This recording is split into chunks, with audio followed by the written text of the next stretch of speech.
Hello, Sergio Santos here.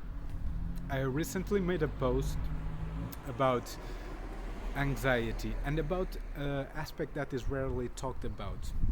I called my text, Are You in Love with Anxiety? This name came to me because when I suffered from anxiety, I really loved certain aspects of myself that I developed only because I was anxious. They are not truly a part of myself. They were there because they had to be there for me to cope with them, or because they were the result of me feeling anxious. And the example I give in the text is the following. Because I was anxious, I was running away from social situations. As a result, I spent a lot of time by myself, alone. So I developed this identification as a loner. This identification and this belief that that was part of me was only there because I was anxious. There's no other reason. That was not a truly expression of myself. It's not truly who I was or who I am. It was just there as a result of that. Other times we develop coping behaviors, and these coping behaviors are in the same way not part of us. If we find ourselves always running away from a certain situation, always being triggered into fight or flight, that is only because we need that to cope with anxiety. It's because the stress response is triggered. That's not the most authentic part of ourself that's being expressed. This is trying to deal with what we feel inside, and we are triggered, and therefore we have these reactions.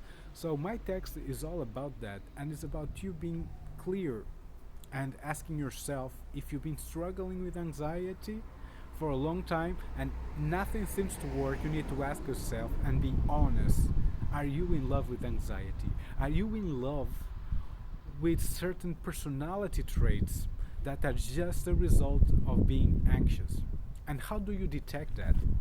You detect that if you feel yourself being angry, resentful, frustrated, and you feel defensive. If you see everything as a threat, everything that threatens the false beliefs, this false identification, and you feel yourself being defensive every time this happens, anytime a friend of yours asks you a question and challenges you in a certain way, or life itself challenges, or a text that you're reading, a post, and you feel yourself being super defensive and angry and you want to reply right away, putting all your anger down to your comment, that might be because this is happening.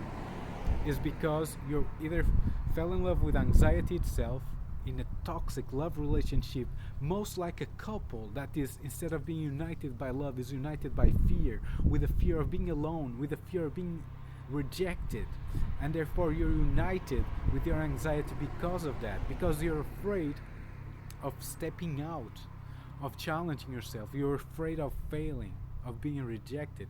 Therefore you attach yourself to your anxiety, and that's what I call a toxic love in my post.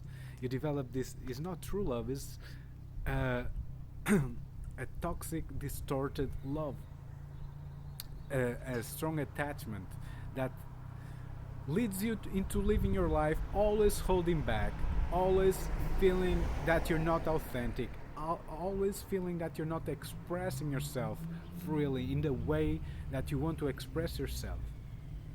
And right here, I'm going to just add one more point. That is, when we are like this and we reject everything that challenges us, we'll notice that the first reaction we have to this challenges is rejection. Okay? So we can run away, we can attack back, we can just ignore someone that is challenging us.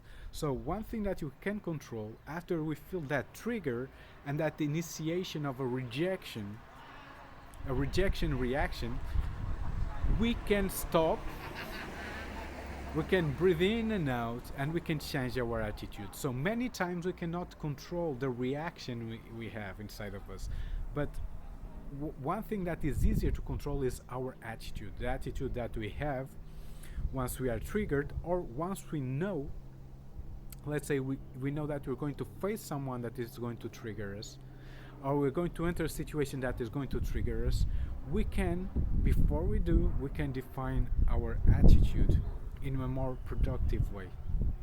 So, one thing that is usually easier to control is the attitude we have. And if you notice that your attitude is most of the time saying no to new experiences that you see as challenging, rejecting any kind of questions from other people, being angry every time you read something that challenges the way you see yourself or the way you're living, when you know inside that is only anxiety triggering that, then it's time to start by changing your attitude. Is one of the easiest and most straightforward ways to start initiating a change. Then there are more steps, and this brings me to these new steps that are the things that I talk about in my course. If you're struggling with anxiety, right now I have an 8 week mini course called Anxiety No More. That is to help people manage anxiety better and even overcoming it, or giving him the tools to overcome it. And I talk about this love and attachment, toxic love and attachment to anxiety, and how to change that, about the useful attitudes, what to do before you enter a challenging situation, and how to redefine the way you deal with anxiety, and be open to change.